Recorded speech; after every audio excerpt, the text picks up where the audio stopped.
여러분은 회사에서 이런 생각 해보신 적 있으세요? 왜 저 사람은 일 잘한다는 말을 자주 들을까? 나도 결과를 내긴 했는데 왜 딱히 인정받는 느낌이 없지? 보고는 열심히 했는데 뭐가 부족했을까? 이건 단지 성과를 못 냈기 때문이 아닐 수 있습니다. 오늘은 직장인이라면 누구나 한 번쯤 들어보고 싶은 그 말, 너 진짜 일 잘한다는 말을 어떻게 들을 수 있는지 이야기해 보겠습니다. 먼저 일잘러라는 단어의 실체를 살펴볼게요. 우리는 흔히 일 잘한다는 표현을 쓰지만 정작 그 말이 무엇을 잘했다는 뜻인지는 애매한 경우가 많습니다. 어떤 사람은 속도가 빠르다고 일 잘한다고 하고 어떤 사람은 상사 말을 잘 들어서 일 잘한다고 하죠. 그런데 업무 현장에서 진짜로 인정받는 사람들의 공통점은 성과를 잘 냈다가 아니라 일하는 방식을 잘 알고 있다는 겁니다. 예를 들어, 보고할 때 상대가 듣고 싶은 포인트를 짚어주는 사람, 회의 중에 흐름이 막히면 자연스럽게 구조를 잡아주는 사람, 협업 시 디테일을 놓치지 않고 질문으로 확인하는 사람. 이런 사람들이 결국 일 잘하네 라는 평판을 듣게 됩니다.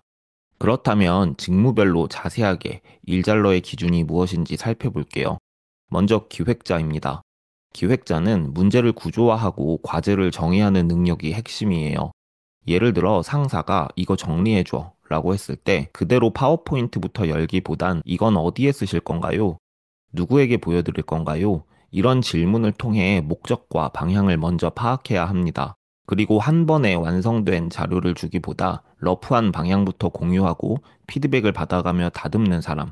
이런 사람이 진짜 일잘러 기획자입니다. 그 다음 마케터를 살펴볼까요? 마케터는 고객 인사이트와 성과 분석을 함께 다루는 직무입니다. 예를 들어, 이번 캠페인은 왜 했어요? 라는 질문에 그냥 매출 올리려고요 라고 말하는 사람과 이 타깃은 반복적인 일상 속에서 작은 변화에 민감하기 때문에 이 메시지로 정서적 반응을 노린 거예요 라고 설명하는 사람은 완전히 다르게 평가받습니다. 성과가 나쁘더라도 도달수는 괜찮았지만 전환이 약했어요. 다음 캠페인에서는 CTA 문구를 실험해보면 좋겠어요. 이렇게 말할 수 있는 마케터가 전략적으로 보이는 마케터입니다. 마지막으로 디자이너는 시각화뿐만 아니라 설명 가능한 디자인을 하는 사람이 높은 평가를 받습니다. 왜 이렇게 만들었어요? 라는 질문에 느낌이 좋잖아요가 아니라 이 영역에서 이탈률이 높아서 시선을 멈추게 하려고 포인트 컬러를 사용했습니다. 이렇게 답하는 사람이 설득력을 얻습니다. 피드백이 들어왔을 때도 무슨 뜻인지 이해했어요. 그러면 이 방향은 어떨까요? 라고 바로 대안을 제시하는 디자이너. 이런 사람이 협업에 강하고 결국 일잘러 디자이너로 인정받게 되죠. 이렇게 일 잘한다고 인정받는 일잘러가 되는 방법에는 두 가지 루트가 있습니다. 첫 번째는 정석적인 루트가 있는데요. 시간은 걸리지만 확실하게 실력을 쌓는 길입니다.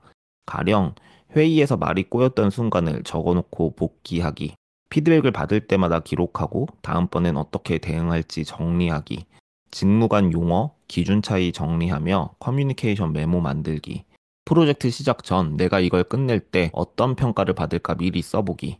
이런 훈련이 쌓이면 한 번에 이해시키는 사람, 갈등을 매끄럽게 넘기는 사람이 됩니다. 두 번째는 넛지 루트가 있습니다.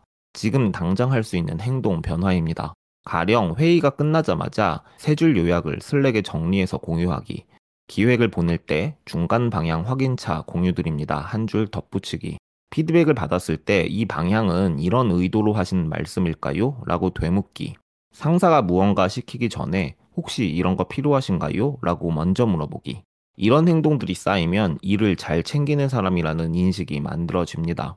여기까지 보신 시청자 여러분, 여러분은 일잘러인가요? 일문러인가요? 여러분이 스스로 점검해 볼 수 있는 질문들을 몇 가지 드릴게요. 첫 번째, 최근 자신이 한 일 중 상대를 설득해 본 적이 있으세요? 설득은 일의 핵심입니다. 말을 잘해서가 아니라 맥락을 읽었는지가 핵심이에요. 두 번째, 그 설득은 논리가 있고 타이밍이 좋았나요? 무작정 주장하기보다는 타이밍과 흐름에 맞춰 말했는지가 중요합니다. 세 번째, 같은 상황이 다시 왔을 때 뭐라고 말할 수 있을까요? 재현 가능한 설득은 자신의 기술로 남습니다. 네 번째, 자신이 만든 자료를 본 사람은 어떤 생각을 했을까요? 결과물이 아닌 상대의 해석까지 상상해보는 훈련이 필요합니다. 다섯 번째, 지금 하고 있는 일 중에 왜 이걸 하는지 설명할 수 없는 일이 있나요? 이유 없는 일을 줄일수록 일 잘하는 사람처럼 보입니다. 실제 일을 잘하게 되고요. 이 질문들은 단순한 회고가 아니라 자기 업무를 전략적으로 조정해가는 출발점이 됩니다. 정리하자면 일을 잘한다는 건 속도가 아니라 방향을 읽고 타인을 설득할 수 있는 능력입니다. 그 능력을 키우기 위해 가장 필요한 건 설득의 구조를 이해하는 힘이에요. 그래서 이번 달 리드앤리드 필사클럽 선정 도서는 설득의 심리학입니다. 이 책은 단순한 말하기 기술이 아니라 왜 사람들은 어떤 말에 끌리는가를 구조적으로 풀어줍니다.